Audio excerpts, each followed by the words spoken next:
Hey guys, I'm here demoing the physics update, restoring some of the Dying Light 1 physics back to the game for Dying Light 2, and I wanted to quickly go through and show you an example of what that looks like. So basically the problem that was being seen was that if you hit the different AI, you would get an animation played instead of the actual physics system.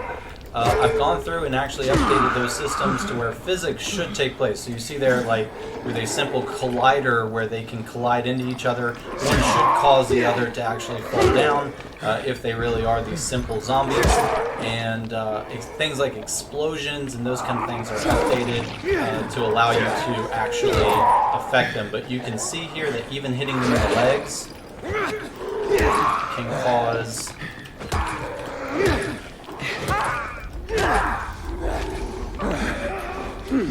the ragdoll to kick in, and they're actually able to fall down when hitting their legs. This is less likely to occur if you're hitting their upper bodies.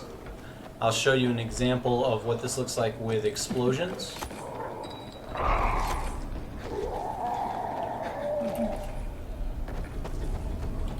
So the example that I've seen online a lot is the test of throwing a portable tank into a zombie. So let's go ahead and start there.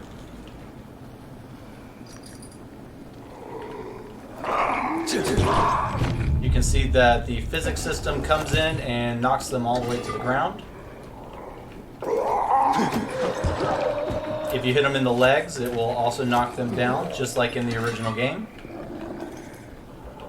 There was also, I'm not really sure the reason for this, but one of the things that I discovered was a max number of ragdolls that were applied for these characters.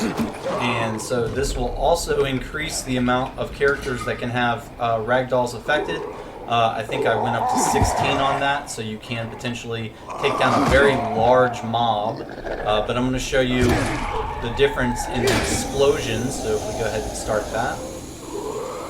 Before I was noticing that we had a lot of these zombies basically kind of flying up in the air, but then immediately going into an animation status to where they would get blown up and then they would fall to the ground and they essentially get right back up.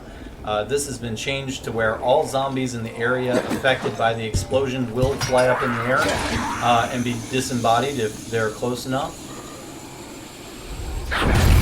And this does not have a limit, so you can have up to 16, well, I apologize for saying it doesn't have a limit. You can have up to 16 of these zombies go flying, but essentially most of the things that I've seen listed in the YouTube videos and discussion boards have been taken care of through this mod. So if you see anything or you want to continue to add to the list of things that's not working, the one thing I will mention that is not currently working is this idea of jumping on the zombies.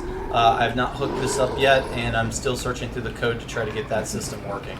But you should be able to do most of the other things discussed, and I've actually not tested this yet, but let's see what it looks like when we kick this guy into the board there. So he's still immediately falling to the ground, so I'll continue to try to look into how these systems are written and see if we can get the ragdoll effects working properly. But with this whole system of they have to be properly suspended in air and that kind of thing and pegged to the actual board, if they've removed a lot of that detail, then I might not be able to fix that through the mod, but I'll give it a shot. Okay, thanks guys for watching. If you have any questions, make sure to leave them on the mod.